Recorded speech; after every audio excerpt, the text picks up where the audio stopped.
మురళి గురించి ఏదో మాట్లాడాడు. మురళి అనే వ్యక్తి, ఇంకొక అతను లాయరు ఫయాజ్ అని చెప్పేసే వ్యక్తులు ఇద్దరు కూడా మా మీద వ్యక్తిగతంగా రాసి ఉత్తరాలు ఆకాశరామన్న ఉత్తరం రాస్తే దాన్ని పోలీసు వాళ్ళు పట్టుకొని వాళ్ళు ఎవరు చేశారు ఏందనేది వివరంగా ఆ రోజు వాళ్ళు స్టేషన్లో కూడా ఒప్పుకొని టైప్ చేయించింది కూడా అద్దంకిలో టైప్ చేయించాం అని అతను కూడా తీసుకొస్తే వీళ్ళిద్దరేనండి వచ్చిందని చెప్పేసి ఆ టైప్ చేసే అతను కూడా చెప్పడం జరిగింది. దాని పూర్వకంగానే కేసు పెట్టారు. కేసు పెట్టిన తర్వాత అతన్ని 5 నెలలు ఇతను కాపాడుకుంటా అతను ఖర్చులకు డబ్బులు ఇస్తా ఈరోజు మళ్ళా వచ్చేసి మా కార్యకర్త అతను ఇబ్బంది పెట్టారని మాట్లాడతాడు. సిగ్గుండాలి కొంచెం అన్నా కూడా. ఇంట్లో వాళ్ళ మీదను ఆయన ఇష్టం వచ్చినట్టు రాస్తూ ఉంటే ఇతని మీద రాపియాలంటే పుస్తకాలు సరిపోతాయి. నేను కూడా కూర్చొని రాపియమంటే రాపిస్తా, నాకేం జనం లేకలేదు, లేకపోతే ఏమీ లేదు. ఇతను చేసిన పనులన్నీ కూడా రాయాలంటే ఎన్ని ఉన్నాయి. కావాలని చెప్పేసి వాడెవడో రాస్తే వాడి మీద పెట్టుకొని వాడి పోలీస్ స్టేషన్కి తీసుకొస్తే 6 నెలలు అక్కడ ఉండేసి యాంటిసిపేట్ తీసుకొని వస్తే దానికి 41 నోటీస్ ఇచ్చారు. అంటే పోలీసు వాళ్ళు మళ్ళీ క్రాస్ చెక్ చేయరా? ఎందుకు చేసావు, ఎవరి ద్వారా చేసావు, ఏం పని జరిగిందని. దానికి కావాలని చెప్పేసి ఆయన పేరు చెప్పమన్నాడని చెప్పేసి సిఐ ఒత్తిడి చేశాడని చెప్పేసి కావాలని పోలీసుల మీద బ్లేమ్ చేస్తాడు. ఆల్రెడీ వాళ్ళు ఎంక్వైరీ చేసేటప్పుడు కూడా వాళ్ళు రికార్డు పెట్టుకొని ఉన్నారు. ఇప్పుడు ఏంటంటే టార్గెట్ ఏంటంటే ఆ సిఐని మార్చాలి. ఆ సిఐని మార్పిచ్చేసి అన్ని పేపర్లో నా వల్ల మారాడు, నేనంత తోపుని అని చెప్పేసి ఆయన చూపించుకోవాలి. అందుకని చెప్పి ఆ ఉద్యోగస్తుల మీద పెట్టడానికి ఈరోజు కావాలని సిఐని ఒక టార్గెట్ చేసి సిఐతో మాట్లాడుతున్నాడు. కాబట్టి నేననేది ఏంటి అంటే అతను ఆల్రెడీ రాశాడు, తప్పు చేశాడు, నువ్వు ఎందుకు ఎంకరేజ్ చేస్తున్నావు? నీకు అసలు సంబంధం లేకపోతే నువ్వు ఎందుకు చేస్తున్నావు? పైపెచ్చు మా కార్యకర్తకి అన్యాయం జరుగుతుందని చెప్పేసి కావాలని చెప్తావే. మీ కార్యకర్త అయినా ఎవడైనా తప్పు చేస్తే తప్పే కదా. మా మీద పోయినసారి ఎన్ని కేసులు పెట్టారు? 79 కేసులు పెట్టారు. వీళ్ళంతా మనుషులు కాదా? ఒక్కొక్కరి మీద 79 కేసులు. ఆడోళ్ళను కొట్టించాడు. నా మీద 18 కేసులు పెట్టించాడు. అదేవిధంగా రిమాండ్కి పంపించారు. 18 మంది రిమాండ్కి వెళ్ళారు. అతను నీతుల గురించి మాట్లాడతాడు. మళ్ళీ అదేమంటే పొత్తు అంటాడు. నాకు పొత్తుతో ఇప్పుడు ఆయన మాట్లాడేదంతా సంబంధం లేదంటాడు. అతను ఏమనుకోవాలి నాకు అర్థం కావట్లా.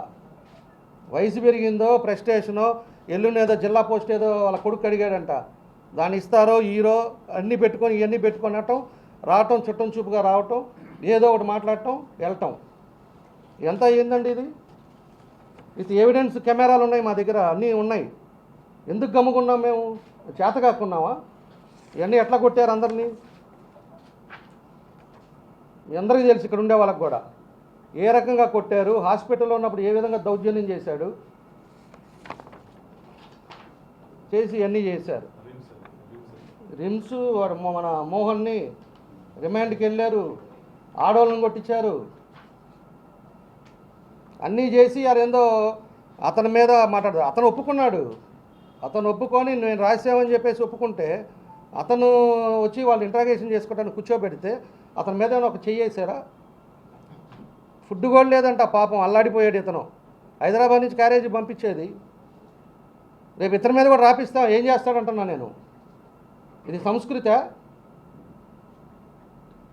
పార్టీ మారాడు కాబట్టి సరిపోయింది, లేకపోయింటనా అందరు అబ్బా కొడుకులు ఇద్దరిని లోపల వేసి ఉండేవాడిని నేను. పోయి ఆడ దాంకొని ఈరోజు పిచ్చిగా వచ్చేదనో ఏదో ఒకటి అవినీతులమని అవని ఇవని మాట్లాడేది, ప్రెస్ వాళ్ళని మీరెందుకు వేయరు అనేది. ఏంటంటే నేను క్లియర్గా ప్రతి ఒక్కటి పోయినసారి మాట్లాడాడు. రియల్ ఎస్టేట్లో ఏదో జరిగిపోతుంది, ఆయనకి ఫోన్లు వస్తున్నాయని. నువ్వు పెద్ద మనిషి, నువ్వు ఈడు ఉండరా స్వామి, నువ్వు హైదరాబాద్ పోగాక ఆడుకునేదేదో ఏడే ఆడుకో, ఏడే ఆడుకుంటా. ఎక్కడైనా ఒక అవినీతి లేకపోతే ఒక సర్వే నెంబర్ ఏదైనా ప్రాబ్లం వస్తే సర్వే నెంబర్తో నువ్వు చూపించు అని చెప్పాను నేను. అదేమంటే వేగ్గా మాట్లాడటం, అక్కడ స్థలాలు అయిపోతున్నాయి, ఇక్కడ స్థలాలు అయిపోతుంది. ఎవరండి ఆ రోజుల్లో 5 సంవత్సరాలు ఈరోజు జరిగింది? 5 సంవత్సరాల్లో కబ్జాలు చేసింది ఎవరండి? వాళ్ళ కొడుకు గంజాయి దాపిచ్చేసి గంజాయి తాగుతా తీసుకొచ్చి రాత్రే మంగమూరు రోడ్లంతా ఫెన్సింగ్ కట్టింది ఎవరండి? ఇక్కడ టౌన్లో ఉండే వాళ్ళకి ఎవరికి తెలియదు? ఇక్కడ ప్రతి ఒక్కరికి తెలుసు. ఆ రోజు మాట్లాడితే కొట్టడం, కేసులు పెట్టడం. ఆ లక్ష్మణ్ వల్ల అతను ఎమ్మెల్యే అయితే వాళ్ళ కొడుకు కూడా ఇతను ఎమ్మెల్యే మాదిరి ఇతను ఎస్కాట్ వేసుకొని తిరిగి డోర్లు తీస్తా వైరల్ అయిపోయింది. సీరియా చూడలేదా మనం? ఆ సిఐ అప్పుడు ఎందుకు చేశాడు? ఇప్పుడు ఆ సిఐ ఊరకనే ఎవరు చేశారని చెప్పి అడిగిన దానికి ఆ సిఐని మార్చాలి, సిఐ ఇట్లా పోలీస్ వ్యవస్థ అసలు పనిచేస్తుందా అని మాట్లాడుతున్నావే. ఆ రోజు పోలీసులు లేరా? ఆ పోలీసు వాళ్ళతో నువ్వు ఎట్టాడుకున్నావు? నువ్వు ఒక కానిస్టేబుల్స్, 2 కానిస్టేబుల్స్ ఆయన కారులోనే తిరిగేవాళ్ళు. డ్యూటీకి ఆడిపోయారు వాళ్ళు. అసలు ఆయన కారులోనే తిరుగుతా, ఒకట డ్రైవర్గా ఆయనతోటే ఉంటా తిరిగిన వాళ్ళు ఉన్నారు పోలీసు వాళ్ళంతా. మేమేమైనా పని చేసామా? మేమేమైనా మా ఇంటి దగ్గర పెట్టుకుని మా కారు తోలపడ్డ కానిస్టేబుల్స్ని పెట్టుకున్నావా? ఎవరి డ్యూటీ వాడు, ఎవరి పద్ధతిలో వాళ్ళు చేస్తారండి. కావాలని సిఏ అని చెప్పేసి అతని మీద పట్టుకొని మాట్లాడుతూ ఉన్నాడు. ఇంకొకటి మాట్లాడాడు మళ్ళా, ఎవరు అతను కొట్టింది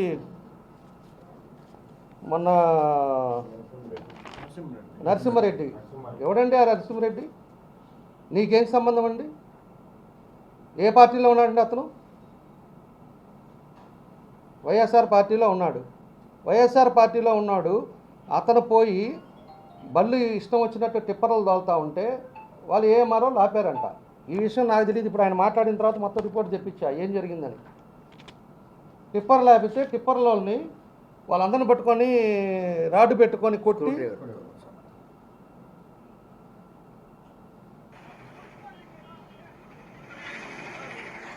అతను పట్టుకొని ఏఎంఆర్ వాళ్ళని పట్టుకొని కొట్టి అంత చేశారు. అంటే వాళ్ళు పోయి కేసు పెట్టరా? అంటే ఇతను పోయినసారి రౌడీయిజం చేసినట్టు ఇప్పుడు కూడా అట్లా జరగాలంటే ఎలా జరుగుతుంది? ఈ రకంగా అతను కూడా ఉన్నాడు లైవ్లో. రమణారెడ్డి అనే అతను కూడా ఉన్నాడు, లైవ్లో ఉన్నాడు. అతను కూడా ఉండి ఇదిగో బళ్ళు ఆపుతారా ఏంటి అంట. నరసింహారెడ్డి అంటే పోయినసారి చేసినట్టు కబ్జాలు జరగాలి, పోయినసారి చేసినట్టే ఇష్టం వచ్చినట్టు లోలు దోలాలి, అన్నీ తోలాలనుకుంటే ఎట్లా జరుగుతుంది? ఒక పద్ధతిగా పోయేది ఇది. అతను అదిగోండి, అతను బెదిరిస్తా ఇతను చూడండి కొట్టి చొక్కా చించేసి అతను పెడితే వాళ్ళు కేసు పెట్టారు. అది మాకు అసలు ఐడియా కూడా లేదు. కేసు పెడితే కేసులో అతనికి అటెంప్ట్ మర్డర్ కింద పెట్టారు. అతను రిమాండ్కి పోయాడేమో. అతను అసలు నాకు విషయం కూడా తెలియదు. ఆయన మాట్లాడతాడు కావాలని పోలీసు వాళ్ళు ఆయన మనుషులను టార్గెట్ చేస్తున్నారని చెప్పేసి పైన చెప్తున్నాడు. ఆయన మనుషులా వీళ్ళు? ఏమంటే కొంచెం అన్నా వయసు వచ్చిన తర్వాత అదేమంటే 5 సార్లు అనేది కాదు. వయసు వచ్చిన తర్వాత మనం మాట్లాడేటప్పుడు 10 మంది చూస్తారు, 10 మందికి వింటారు. మనం ఏం మాట్లాడుతున్నాం అనేది, సమాజానికి మనం ఏం మెసేజ్ ఇస్తున్నాం అనేది అవసరం. మన తీసుకెళ్ళి లింగారెడ్డి అని అతను తీసుకెళ్ళి కలెక్టర్ దగ్గరికి పోతాడు. ఎవడండి లింగారెడ్డి? లింగారెడ్డి అనే అతను ఫేక్ చనిపోయింది కూడా రాజులో వాళ్ళ స్థలం అయితే దాన్ని కబ్జా చేస్తే ఆ ఫేక్ అది కూడా తీసుకొని అతను వస్తాడు. డెత్ సర్టిఫికేటే చేస్తాడు అతను కబ్జా చేసి. అతన్ని తీసుకొని పెద్ద మనిషి వస్తాడు. అంటే ఇప్పుడు ఉంటా వైఎస్ఆర్ వాళ్ళందరికీ పనులు చేస్తా, పేరుకేమో కాపాడుకోవటానికేమో జనసేన పెట్టుకొని వీళ్ళ వైఎస్ఆర్ వాళ్ళకి పనులు చేస్తా. ఇప్పుడు 2-3 ఇష్యూస్ కానీ పక్క నియోజకవర్గాల్లో కానీ ఎవరికి చేస్తాడంటే ఈ రెడ్లకి చేస్తా. వాళ్ళ వైఎస్ఆర్లో అతనికి ఇచ్చిన వాళ్ళు, డబ్బులు ఇచ్చేవాళ్ళు, అలాంటి వాళ్ళందరికీ ఇతను పని చేయించుకుంటా ఒక షెల్టర్గా ఈరోజు ఈ ఎన్డీఏ కూటమిని ఎట్లా విడదీయాలనే ఒక కారణం చేతే ఈరోజు ఈ పనులన్నీ చేస్తున్నాడు. ఈరోజు రెచ్చగొడితే మళ్ళీ మనం మాట్లాడతాం, ఏదో ఒకటి మళ్ళీ క్రాషెస్ రావాలి. ఇప్పుడు ఇది మళ్ళీ రాష్ట్రం అంతా ఇది ఒక చర్చ అవ్వాలి, మీడియాలో అంతా ఇవన్నీ రావాలి. మనం మాట్లాడింది వాళ్ళు మాట్లాడింది, ఏమన్నా ఆయన మాట్లాడిన దాంట్లో ఏదైనా మీనింగ్ ఉండి మనం ఏదన్నా ఇప్పుడైనా ఫ్రెష్గా ఏదైనా జరుగుంటే నువ్వు మాట్లాడితే సరే దానికి సమాధానం చెప్పాల్సిన బాధ్యత నాది ఉంది. ఇవాళ నేను చైర్లో ఉన్నాను కాబట్టి. అన్నీ పోయినసారి మాట్లాడేదే. ఇసుక అంటాడు. ఇసుక నేను క్లారిటీగా చెప్పా, ఫ్రీగా అని ముఖ్యమంత్రి గారు పెట్టారు, ఫ్రీగా వేయలేదంటాడు. అసలు ఇతనికి సబ్జెక్ట్ తెలుసా అని నేను అడుగుతున్నా. అసలు జ్ఞానం ఉండాలి ఏదైనా మాట్లాడేటప్పుడు. ఇసుక రీచ్ లేని దగ్గర అంతా కూడా ఇసుక ఎక్కడ దొరుకుతుందో అక్కడ రీచ్ పెట్టారు. ఆ రోజు అఫీషియల్గా కెమెరాలు పెట్టి టెండర్లు వేశారు. టెండర్లు వేసిన తర్వాత టెండర్లో కాయిన్లో కంపెనీలలో పార్టిసిపేట్ చేస్తే వాళ్ళకి వచ్చిన వాళ్ళకి అలాట్ చేశారు. మనకి రీచ్ నెల్లూరు ఇచ్చారు. నెల్లూరు నుంచి ఇక్కడికి వస్తుంది, ట్రాన్స్పోర్ట్ కింద రేట్ ఫిక్స్ చేసింది, గవర్నమెంట్ ఫిక్స్ చేసింది. ఈరోజు గిద్దలూరుకి అదే పరిస్థితి, మార్కాపురం అదే పరిస్థితి. కొండేపికి జరుగుమల్లి ఉంది కాబట్టి జరుగుమల్లి పెట్టారు, కందుకూరుకి ఉంది కాబట్టి కందుకూరుకి పెట్టారు. లేని దగ్గర రీచ్కి పెట్టి రీచ్కి ట్రాన్స్పోర్ట్ ఖర్చులకు పెట్టారు. అది తెలియదు. ఫ్రీ అన్నారు, ఇసుక దోచుకుంటున్నారు. ఎవడు దోచుకున్నాడు?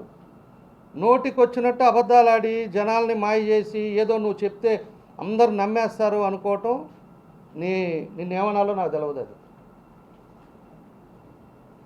నువ్వు ఏడే ఉండరా స్వామి, నువ్వు ఏడే ఉండి ఏదైనా ప్రజలు ఇబ్బంది వస్తే నువ్వే చూడు, ఏదైనా ఉంటే నిలదీయ అని చెప్పి నేను 1000 సార్లు చెప్పా. వస్తాడు, ప్రెస్ మీట్ పెడతాడు, వెళ్తాడు, మళ్ళీ 2 నెలలకు వస్తాడనమాట. వచ్చి మళ్ళీ ఏదో ఒకటి మాట్లాడతాడు, పక్కన ఎవడో ఇస్తాడు, అయ్యే మళ్ళీ రిపీట్గా మాట్లాడేది. దాంతో ల్యాండ్ కబ్జాలు తెగ ఆయనకి ఫోన్ చేస్తున్నారు అన్నారు. నేను పోయినసారి కూడా క్లారిటీ ఇచ్చాను. ల్యాండ్ కబ్జాలు ఏదన్నా నీ నోటీస్కి వస్తే వేగ్గా కాదు, పలాని సర్వే నెంబరు నీ హస్తం ఉంది, పలాని సర్వే నెంబరు నీ పార్టీ వాళ్ళు చేశారు, పలాని సర్వే నెంబర్లో మీ పార్టీ వాళ్ళు పోయి దగ్గరుండి కబ్జా చేసి వాళ్ళని బెదిరించారు అని చెప్పమనండి. ఆయన నేను ప్రూవ్ చేయాలంటే చాలా ఉన్నాయి అంటున్నాడు కదా, నేను చూపిస్తా, నేను చేస్తా, నేను నిరూపిస్తా అన్నాడు కదా. నేను ఉంటా. ఎన్ని గంటలకు రమ్మంటాడో, ఎక్కడికి రమ్మంటాడో, ఏ సర్వే నెంబర్ రమ్మంటాడో, లేకపోతే ఇసుక దగ్గరికి వచ్చి కూర్చుంటాడంట. నువ్వు రోడ్డు మీద కూర్చో, లేకపోతే ఏడైనా కూర్చో. ఎవడికి చెప్తున్నావా నువ్వు ముందు సబ్జెక్ట్ తెలుసుకో. ఆ నుంచి ట్రాన్స్పోర్ట్ ఇచ్చేదానికి జీవో ఇచ్చారు, ట్రాన్స్పోర్ట్ ద్వారా తోలుతున్నా, నువ్వు పోయి కూర్చుంటే కూర్చో, దొల్లాడా. అదే అంతేగాని నీ ఇష్టం వచ్చినట్టు ఏం తెలియకుండా పెట్టకుండా ఆడ బళ్ళు ట్రాక్టర్లు తోలుతున్నారు. పాపం నువ్వు చేసే పనులు, ఎదవ పనులు అన్నీ చేసి ఇవాళ పాపాలు గుర్తొచ్చినాయా? ఎంతమంది దగ్గర ఏం చేసావు?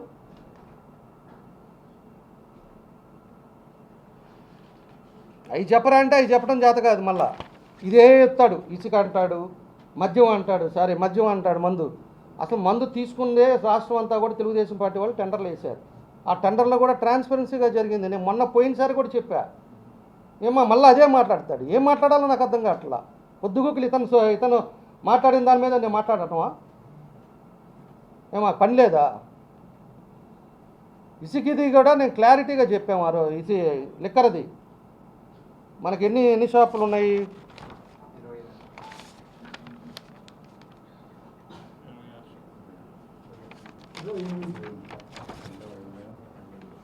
లిక్కర్ షాపులు వచ్చేసి మొత్తం 28 షాపులకి టెండర్లు వేశారు. ఏమండి, నేను సిండికేట్ చేయాలి అనుకుంటే 28 షాపులతో మాట్లాడి నేనే సిండికేట్ చేయలేనా? అదే నేను అనేది, 28 షాపుల్లో నేను సిండికేట్ చేయాలని అనుకుంటే చేయలేనా?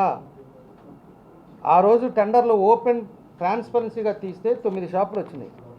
తర్వాత మార్కాపురంలో గౌడ్ షాపులు 2 ఉంటే 3 ఇచ్చారు. ఇవాళ 12 షాపులు తీస్తున్నారు. అంతా పార్టీ వాళ్ళే. మిగతా 2 షాపులు పార్టీ వాళ్ళకి విడిగా వచ్చింది. ఆ తర్వాత వేరే వాళ్ళంతా కూడా ఉన్నారు. వీళ్ళకే సరిగ్గా రూపాయి రాకుండా వాళ్ళు ఇబ్బందులు పడుతుంటే వాళ్ళు తీసుకొస్తారంట. రాత్రిపూట ఒకటి వచ్చంట నాకు రోజు డబ్బులు ఇచ్చిపోతారంట. సిగ్గుండాలి. వయసు పెరిగింది నీకు. బుద్ధుండి మాట్లాడుతున్నావో ఏదో నాకు అర్థం కావట్లేదు. మాట్లాడేటప్పుడు జ్ఞానంతో మాట్లాడాలి. నువ్వు నిరూపించవయ్యా. వాడు ఎవడన్నా నిజంగానే నాకు ఏదైనా డబ్బులు ఇస్తుంటే ఒక షాప్ వాడు ఇవాళ నా 13 షాపుల్లోనే, మా పార్టీ వాళ్ళకి వచ్చిన షాపుల్లోనే దగ్గర 50-60 మంది ఉన్నారు. 60 మంది చేత ఒకటి చేత చెప్పి సరే పోనీ, మిగతా షాపులు ఉన్నారు కదా, కామన్ పీపుల్ ఉన్నారు కదా, ఎవడొచ్చి ఏమి ఇచ్చాడో చూపించు. ఎందుకు ఇట్లా అబద్ధాలు మాట్లాడేది, వచ్చేది అబద్ధాలు ఆడేది? వయసు కన్నా విలువ లేకుండా పోతుంది నీకు. అదే నాకు అర్థం కావట్లా. మాట్లాడు. ఎవరన్నా ఉంటే ఇదిగో పక్కన తీసుకొచ్చి కూర్చోబెట్టి ఇదిగో ఇతను ఇచ్చాడంట అని చెప్పి మాట్లాడిచ్చు. నేను తప్పు చేస్తే కదా. నీ ఇష్టం వచ్చినట్టు బురద జల్లిపోతానంటే ఊరుకొని ఉంటారనుకున్నావు ఏంది? లేకపోతే ఆయన చూసి నేను భయపడతానా? ఎలా చూస్తాడు అయితే ఎలా చూడాలేంటి? ఆయన పోయినసారి ఉన్నప్పుడు మా వాళ్ళు చెప్తున్నారు, పోయినసారి నేను ఇట్లాంటి చేసే శాస్త్రాలన్నీ నేను పట్టించుకొని ఉంటే రోజు ప్రెస్ మీట్లు పెట్టాలి. లాస్ట్ 5 గవర్నమెంట్లో ఈయన చేసిన పనులకి నేను మా పార్టీ వాళ్ళు మా ప్రోగ్రామ్స్ మా పద్ధతిలో నేనున్నాను. పోయినసారి మొత్తం గవర్నమెంట్ షాపులు అయితే గవర్నమెంట్ షాపులన్నీ కూడా చేసి అన్ని దగ్గర అయితే 1.5 కోటి పడితే మన దగ్గర 30 లక్షలు రికార్డ్ ది బార్లు 30 లక్షలతోటి ఒంగోలు ఒక్కటే తక్కువ రేటు, మిగతా అన్నీ 1.5 కోటి. ఇక్కడ ఎందుకు ఆగింది? ఇతను 50 లక్షలు వాళ్ళ దగ్గర తీసుకొని ఉంటే పుత్రరత్నం ఉన్నాడు కదా, అతను అతనంటే అసలు ఇతనికి ఇంకా అతను చేసేవన్నీ పనులు అట్లాంటివి అప్పుడు చేసింది. అతను గంజాయి అతను వచ్చేసి 50 లక్షలు ఏంది 1.5 కోటి కావాలని చెప్తే 2 కోట్లు తీసుకొని షాపులు ఇప్పించాడు అందరికి. షాపులు బ్రాందీ షాపులు బార్లు రమ్మను. కొడుకు మీద అంటే వేస్తానే ఉంటాడులే, నోరు తెలిసి అబద్ధాలంటే కొడుకు మీద ఒట్టు అని నాకు తెలిసే నేను వచ్చినప్పటి నుంచి చాలాసార్లు చూసా ఆయన చేసిన పాపాలకి. వెళ్దాం రమ్మను, కాణిపాకం గుడికి వెళ్దామా, ఎక్కడికి వెళ్దామో రమ్మను, ఒట్టేసి మాట్లాడదాం. మాకు లిక్కర్లో ఎవడన్నా ఇచ్చాడేమో రమ్మని చెప్పు. వేగ్గా మాట్లాడితే మర్యాద కాదు అని చెప్తున్నాను నేను. మళ్ళా కూడా తోటకూర వెంకట్రావు అంట చనిపోయాడంట, సిగ్గుండాలి మాట్లాడాల్సిందే. తోటకూర వెంకట్రావుకి 3 నెలలు కరెంట్ ఆపేస్తే జనరేటర్ మీద నడుస్తా నా దగ్గర కూడా వచ్చి బాధపడ్డాడు. ఏందండి దుర్మార్గుడికి పనిచేస్తున్నాడు, మమ్మల్ని ఇబ్బంది పెడుతున్నాడని. వాళ్ళని సర్వనాశనం చేసేదాకా నిద్రపోకుండా ఆ పిల్లోడికి టికెట్ ఇస్తానని చెప్పి వాళ్ళ కొడుకు లాస్ట్కి టికెట్ ఇకపోతే అతను నిలబడి ఇండిపెండెంట్గా కోర్టు తగలేసుకున్నాడు. అది వాళ్ళ నాన్న వాళ్ళ కొడుకు వచ్చి చెప్పారు బాధపాటు ఏడుస్తా. టెంకాయ కొట్టి కాపు భవన్కి చేసి ఆ రోజు 2 కోట్లు శాంక్షన్ చేస్తే కాపు భవనే కట్లా. ఈరోజు కాపుల మీద ప్రేమ వచ్చేసి వాళ్ళకి మళ్ళీ మేయర్ అంటాడు. ట్రిప్పుకి ఒకడికి చెబుతాడు మేయరు, ఈసారి నువ్వే మేయరు, ఈసారి నువ్వే మేయరు, 30 సీట్లు ఇప్పిస్తా. ఎవడండి ఇప్పించేది? ఎందుకు ఇట్లా వేగ్గా మాట్లాడేది జనాలతో? మాకు ఎవడండి ఇప్పించడానికి? అసలు అతను పోస్ట్ ఏంది? అతనికి ఏం రైట్స్ ఉన్నాయి? ఇవాళ ఎన్డీఏ కూటమిలో బీజేపీ, తెలుగుదేశం, జనసేన ముగ్గురు కూర్చుంటారు, వాళ్ళ పైన మాట్లాడుకొని ఒక కమిటీ వేస్తారు, ఎవరెక్కడ ఇవ్వాలి ఏం చేయాలనేది ఒక డెసిషన్కి వస్తుంది. ఈ రోజుకి మేము మాట్లాడే ఉంటండి ఎన్ని సీట్లు వస్తుంది, ఎవరిని పెడతాం, ఏ క్యాస్ట్ వస్తుంది, వచ్చినప్పుడల్లా వేగ్గా ఎవరిని పడితే వాడిని లేపేది నీకు అనేది, వాళ్ళ దగ్గర పోయేది కుళ్ళు తినేది. ఒక పెద్ద ఇతను తోపు వస్తున్నాడు అని చెప్పేసి వాళ్ళు భోజనాలు పెట్టడం, ఆడ ఒక పెద్ద సందడి అనమాట. వచ్చేసాడు మేరే అయిపోయినట్టే. ఎందుకంటే పోయినసారి చూసాం కదా, ఏది ఆ రోజు నీళ్ళు ఇస్తున్నానని చెప్పి జీవో రాకముందే వాళ్ళ ఊరేగాడు అమృత్. 5 ఏళ్ళు వస్తానే ఉండింది అది. ఇతనేమో టాప్ మీద ఉండి ఎట్టెట్ట ఊపుతా అమృత్ తెచ్చినట్టే చేశాడు. ఈరోజు అమృత్ది మన టైంలో మనం అయిపోయి ఈరోజు పని స్టార్ట్ అయింది. 2 సంవత్సరాల తర్వాత ఏమైతే ప్రామిస్ చేసాం ఒంగోలుకి మంచినీళ్ళు అనేది శాశ్వతంగా పరిష్కారం చేసాం. ఏం చేశారని చెప్పేసి మాట్లాడటం కాదు.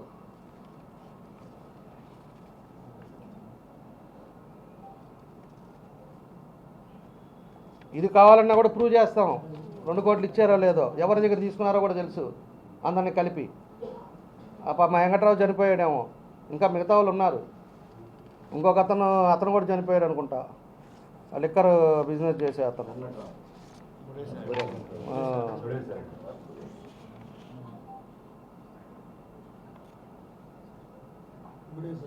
ఇంకోటి కూడా హెచ్సిజే దగ్గర ఆయన లేదా, ఆయన మాట్లాడింది, ఆయన దగ్గరుండి కొట్టించారు పాపం, వాళ్ళందరినీ లేపేశాడు. రాత్రిపూట కొనుక్కున్న వాళ్ళని కూడా లేపేశారని మాట్లాడతాడు అతను. మరి ఏమాయో ఏందో నాకు అర్థం కాదు అసలు.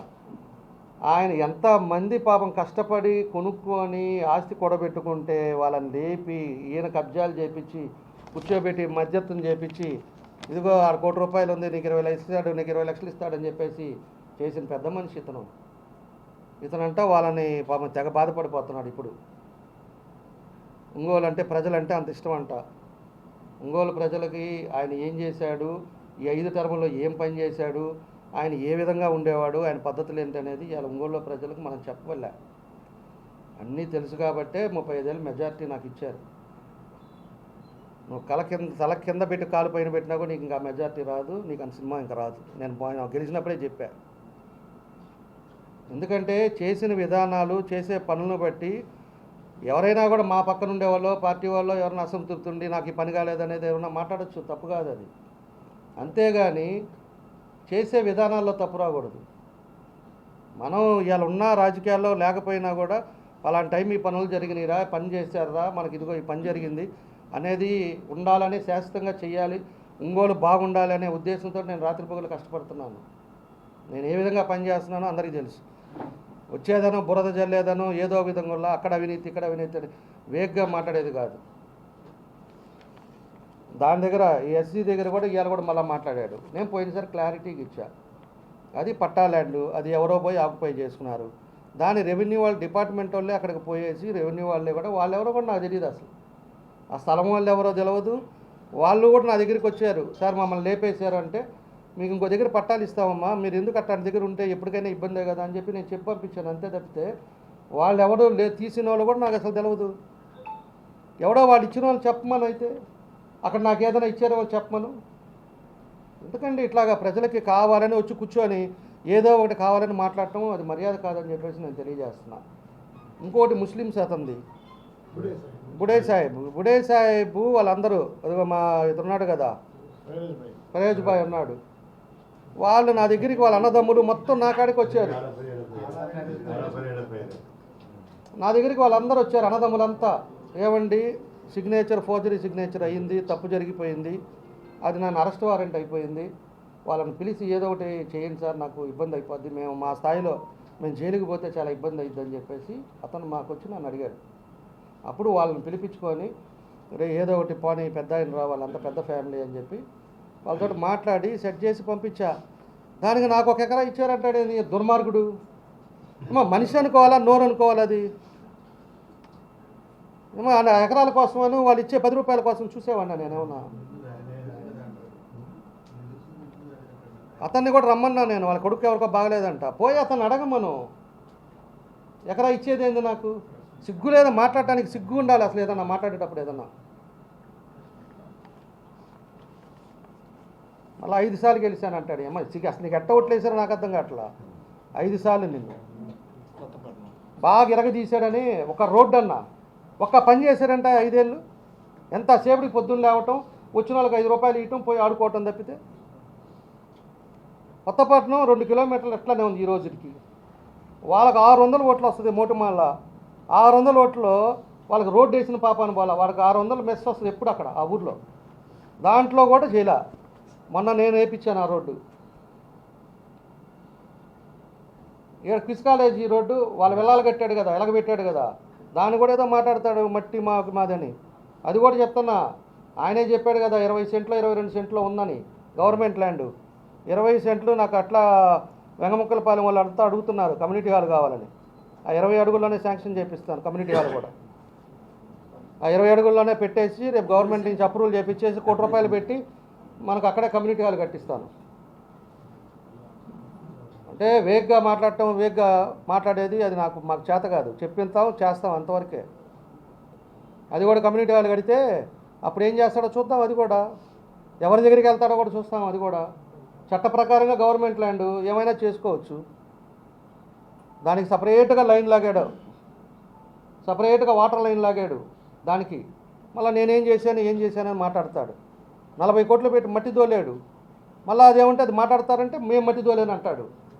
ఇలా ఏఎంఆర్ఓలకు ఇచ్చారు, మట్టి కానీ గ్రానైట్ కానీ అన్నీ ఏఎంఆర్ఓలకు ఇచ్చారు. నేను మనం సీఎం గారికి చెప్పా, ఏఎంఆర్ఓ వాళ్ళు చెడ్డ పేరు వస్తుంది సార్, అది మట్టి. అదేవిధంగా ఎవరిని ఇంటికి తీసుకొని పోతుంటే బళ్ళు ఆపేసి అన్నీ ఇబ్బంది వస్తుంది, ఒకసారి ఆలోచించుకోండి అని చెప్పి నేను మొన్న పోయినప్పుడు మాట్లాడేసి వచ్చా. ఎందుకంటే బయట గవర్నమెంట్కి చెడ్డ పేరు వస్తుందని చెప్పి. దానికి మట్టి అంటాడు మళ్ళా.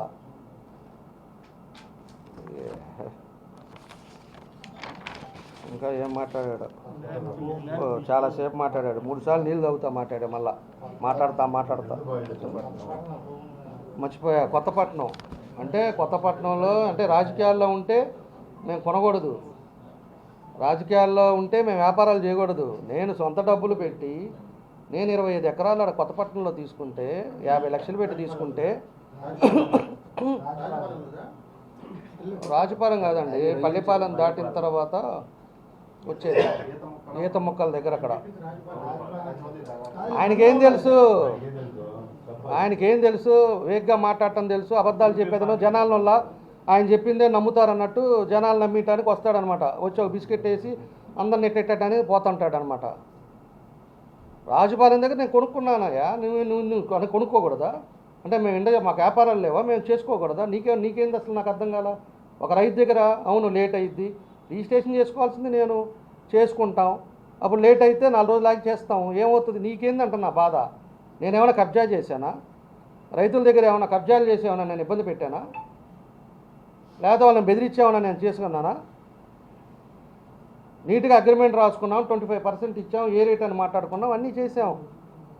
కాకపోతే 2 నెలలు లేట్ అవుద్ది అనుకో, లేట్ అయిన తర్వాత దానికి కాంపెన్సేషన్ ఇస్తామో, లేకపోతే వాళ్ళు ఒప్పుకుంటే పర్లేదు సార్ అంటే నేను రిజిస్ట్రేషన్ చేసుకుంటాం.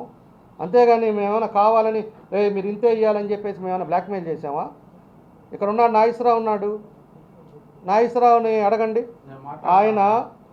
అతను విల్లాస్ ఉంది కదా, విల్లాస్లో ఒక రోడ్ ఫేసింగ్ ఇతను 40 సెంట్లు ఉంటే 40 సెంట్లు అతను తీసుకుంటే అతన్ని ఈ పెద్ద మనిషి విజయవాడ తీసుకొచ్చి విజయవాడ కూర్చోబెట్టి మర్యాదగా ఇస్తావు అని చెప్పేసి ఆయన దగ్గర రాపిచ్చారు. పాస్బుక్లు కూడా ఇప్పుడు ఆయన పేరు మీద. ఏం చేయాలి మళ్ళీ ఆయన అంటే నాకు వచ్చి నువ్వు ఎంత ఇచ్చావా, నాకు రోజు లెక్కలు డబ్బులు ఇస్తున్నావు నాకు అన్నా.